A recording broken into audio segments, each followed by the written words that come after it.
Malo le lei, kai tari fia moto ke platform e tau pe moko sisu, e hoko ato pe a tau wako, pe me fola. Tokonia ki tau tolu kau malanga, tokonia ki tau tolu kau whailotu, pakma ki tau tolu kotoa pe tau manako ki paki me fola, mo whanongoa e maari e pe mo e ofongi whakaaho ki tau tolu e fola ko ngā ko e tau langa, e tau moui I taimi, e tau ausia I tāniti tau whanonga ki ai. But before we begin, remember to subscribe to our YouTube channel by clicking on the subscribe button below and follow us on our social media platforms, our Facebook, Instagram for daily devotions and more. Links are in the description box below. Koe wholofola e whai mea e tawako toi tapu e aho ni to'o pia pe mi he ongongo le leo si sukalaisi na hiki tohi e maake pa koe wahe hongo fulu vesi ua ke vesi tahaono. Maake wahe ua vesi ua, maake wahe hongo fulu vesi ua ke tahaono. Pot wholofola maheni eni mo ki tau tolu ha karistiane. I ono whakaluku fua e talanoani, koe talanoa eni ki he ako aki e sisu o kau ki he vete mari. Te ute ai atu, koe ako aki e sisu ki he kau whare si pa mo kau ako mo ki nau tolu nei mamata pe nai tuu he aho ko ia whikau aki mo mea ko eni koe I siu whakamamadrahi a o mai ki ho tau kōngani koe vete mari.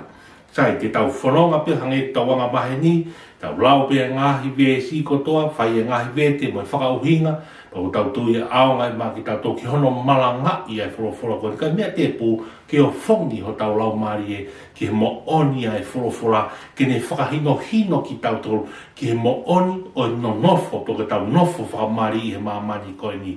Nofo e kovina nite o e mari, ke kovina nite maa oni ia. Koe kovina nite ia e o tua, te o maika ki tau tō ke whai ai whetauhi aki ko ia, ke whai mi I taimi, whai mi whanonga o tau whai maamani ko ni ko ngā ke au sia I tāniti o tau whanonga ki ai.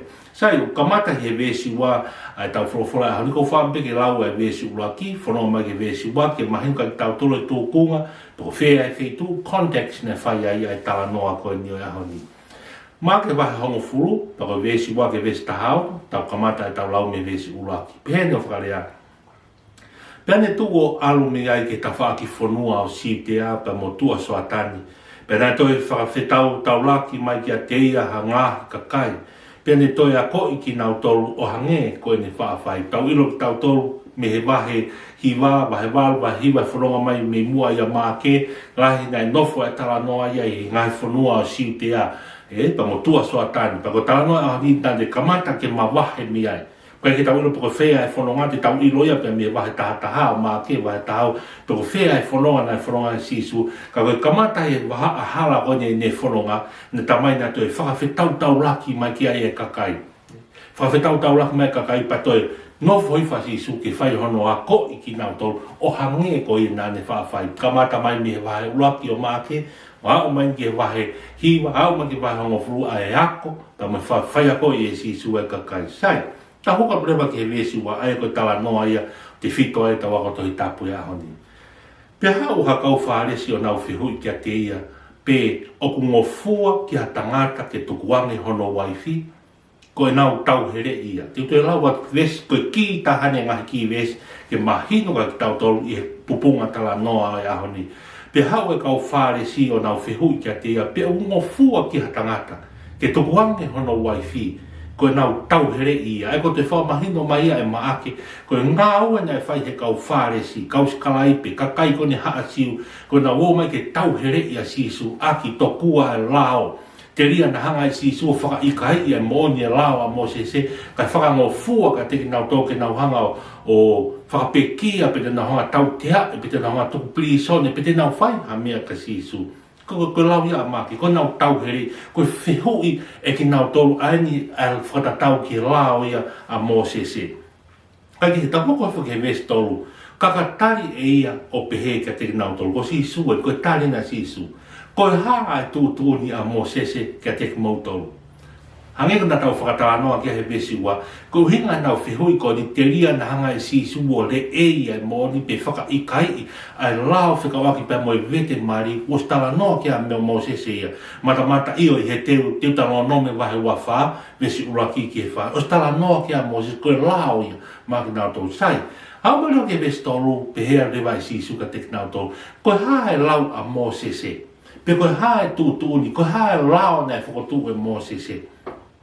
Hoko marewa ki he vesi wha, pe anau pehe. Nai whakangofua e mo sese ke whai hatohi vete, pe atukuangi.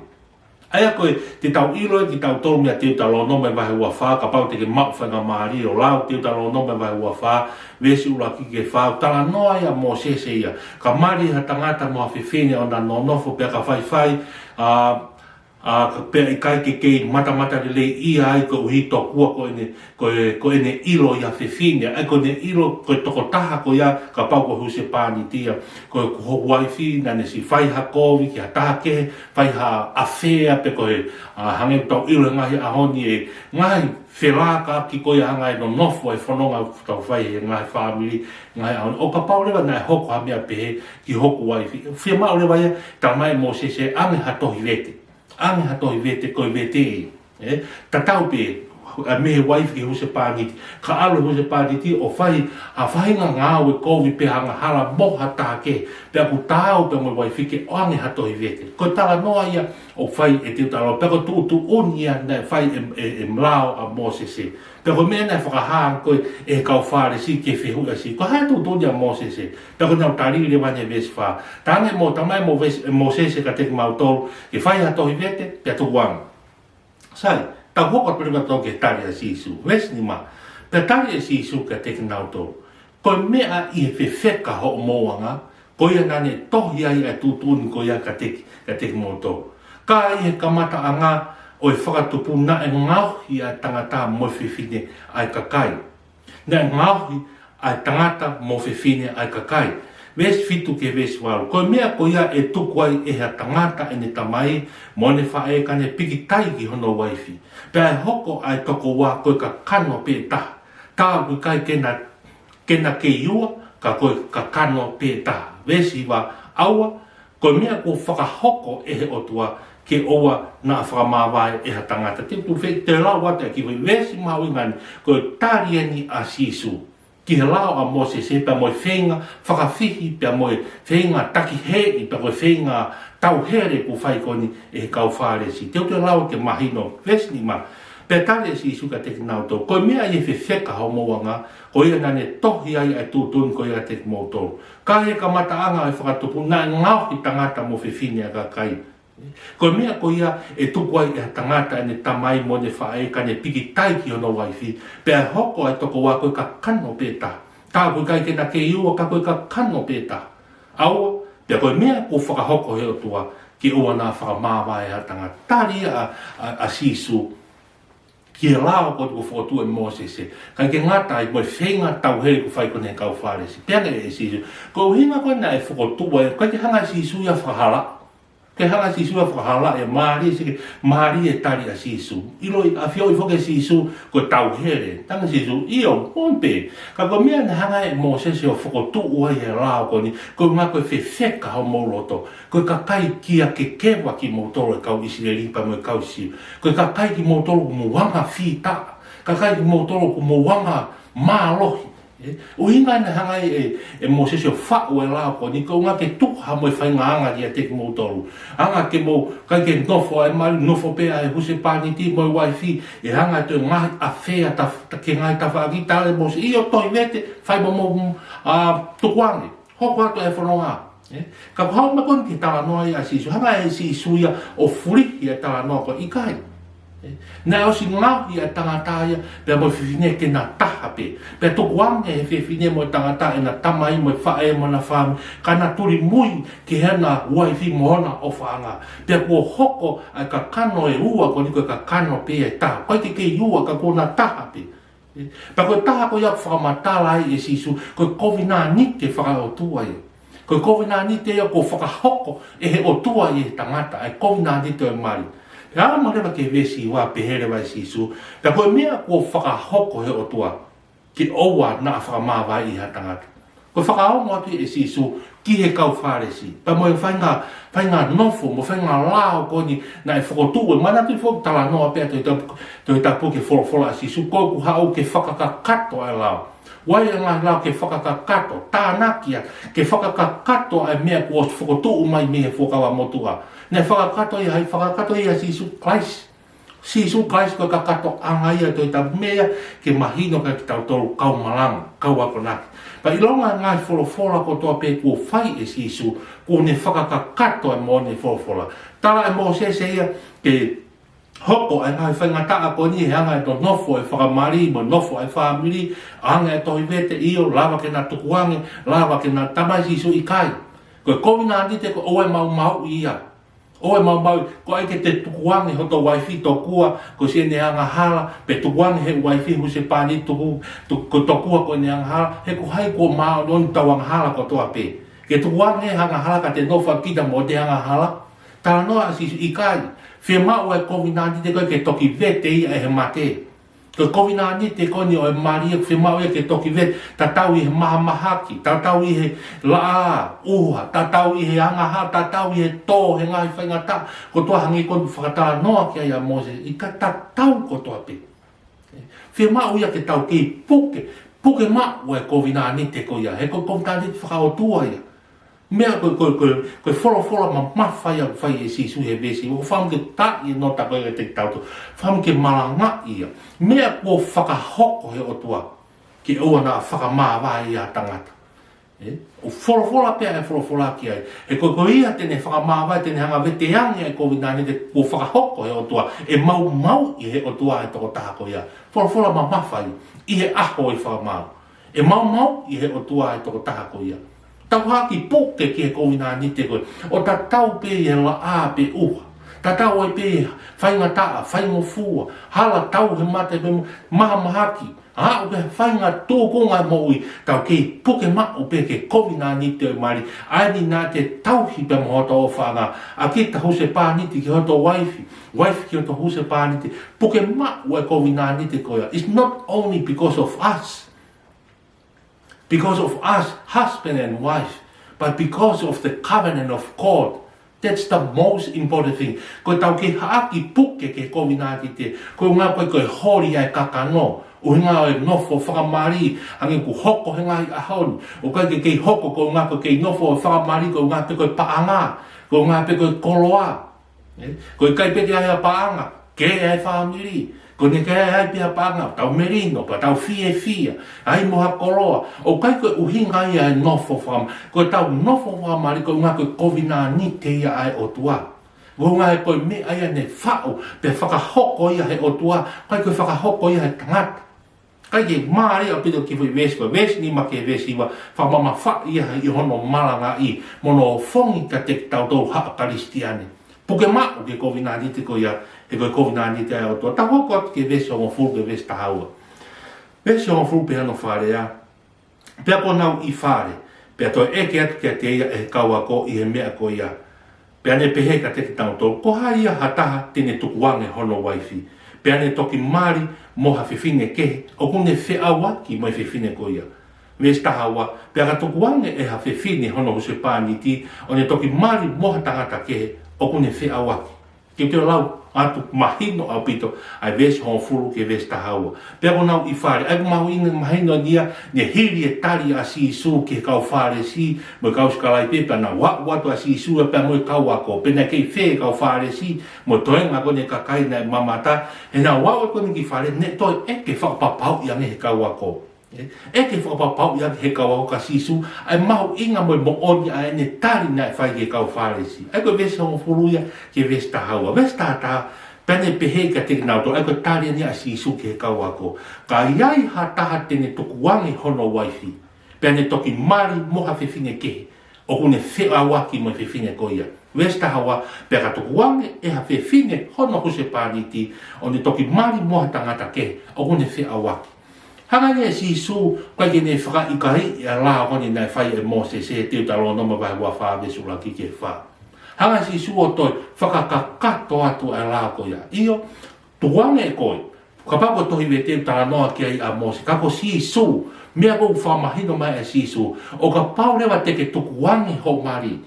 Huse pani ke waifi ke huse pani. O ka pau lewa te mo taki taha maana. Ko ngā koe ngahi uhinga o whi awaki. Mo uhinga e anga hala. Mo ka kaiti he. Iho mo tuku wangi koe ake te whai a ki tohi vete koe ni. O huke whi awaki koe mo toko taha te ke alu o te mari moia.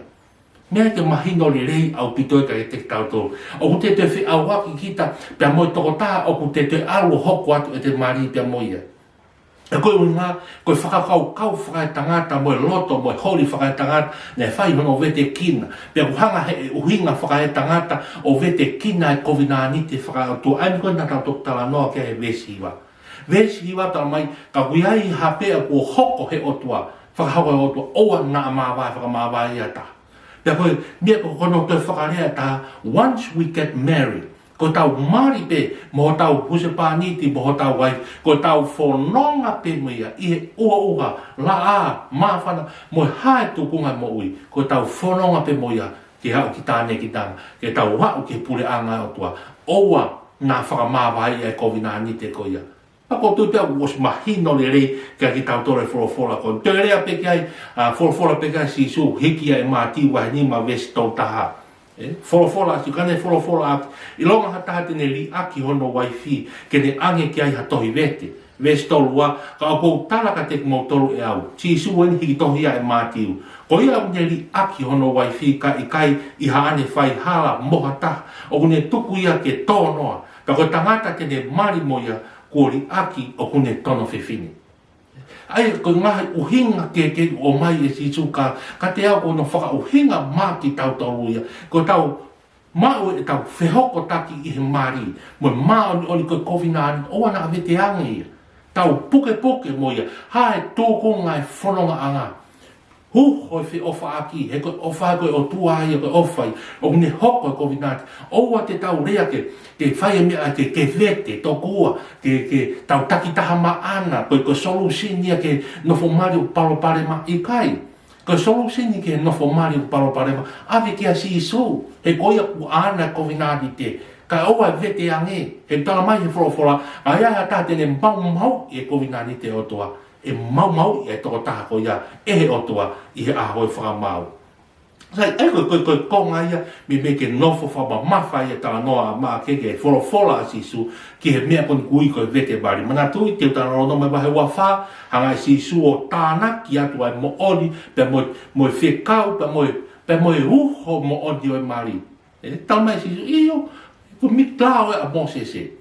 Lao koe aka ko ngai whakawhewheka, koe ka kai loto whewheka ki mōtoro. Ka ia lau a aku a sisu, ka pau o ke vete ange ki tau tō. Tau vete ange, ho tau ngahi huse pāniti, mo tau ngahi waifi, o kai ke ngata he ngai uhinga ke mo ngahi uhinga mo ui, tau mau i COVID-19 te ko ia, e whakamaua ki tau tō, i he aho e whakamau. Sai, hoka lewa e vesi taha tolu ia, ke vesi taha no tala noa ia si isu ia, whekawaki pia moe tamai ki. Ke tā puaki e si isu ai longa i whānau. Vesi taha tolu.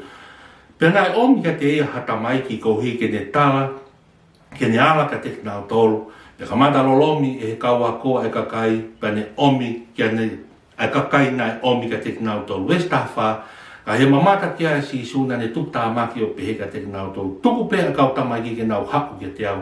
O ai ta off ki nau tolu he ku maai whaahinga ko ia ai pure anga o toa. Hiri ai tawa noa koni hange tawa noa koni e vete mari he wholofola si isu. Hoko mai ke vesi tato, vesi taha whātala mai nei mamata atu na si whenga mai ka kai ke o mai e whānau kia si pata mai nei ta off he kawako. Nei tupu taha maki a si isu tanga si isu. Tuanga mai he tamai ki. Tuanga mai ke o ta off ki nau tolu. He maai whaahinga ko ia ai pure anga o toa. Mahino ka ki tau tolu. Ko tala noa si su, ko ne whakataha mau pe si su, ko pure anga hai wani, ka pau ke whi mamata ke pure anga hai wani, mamata ke tau whānau. O ngā ko nau loto maa, ke loto tau ataina, si o nau whanki loto ko tāu ia, pe ko ta tau ia pure anga o tua, ko ha loto maa o ni hawa, loto maa o ni hawa, ko loto iau tau ke maa pure anga o tua, o hange, ko e ki whan, o e ta awhi nau tuang ke nau ha, e ko tāu nau tō mai pure anga o tua. Vesta ni marewa ke vesta hao ko awe ko talatu. Ko ia i kai tene tari ai pure anga o tua hange ko hatamasi e i kai au pito hu ia ki ai. Pea ni hapai e kau tamai ki o ne ai hono ni maka te nau tolu o ne fu tāpu e kina. Tala noa ki ai a himi whātahaua. E ke mau haloto, maa haloto kua lanu. Fu fulu e tātaa ne li ringi pe maa. Ke tau hange e tau moui hange koe folo fola sisu, koe loto pe moe lau maari e whanau. Ka ke toi la waia ke whaia ka tau loto, pe ke tau toi whenga ke whakamaona, tau toha tau ngā ue. Koe tau fu fulu a pe tau tolu e tātaa ne li ringi he akau. A ke tau tui ke pekia pa mo toi tua e ko si sukalai. Ke whakatau a tai pa lau ia maha tau maha ni oni. Lau ia maha tau hao hawa. E tala mai e sisu, ka i kai ke ta tau homo loto, pia mo e loto e whanki whanau koni. Mo lau mani, mo e tau a taina, mo e a tā e loto e whanau koni. He kai te tau mamata ta toke pure a autua. Ka te whihui ka ki tau tolu e. Ka kai lalahi, kau malanga, tau tolu ngai au kai ke tau kei hoko koe whanau. Whihui ka ki tau tolu, te tau wanga whi, e tau whakahao hawa tau loto o hange koe whanau. Koe whahahau tau loto hangu tala noa ki ai, ai whātahaua nau tala noa ki ai, e fufulua ki pēha tātaa, ne re repa he fungai kolosi. Ke lau ia maha tau mao no ni hao hao. Oi kai tūnga tau ngau, kai tūnga pia he ngau ne whai e sisu he fungai kolosi.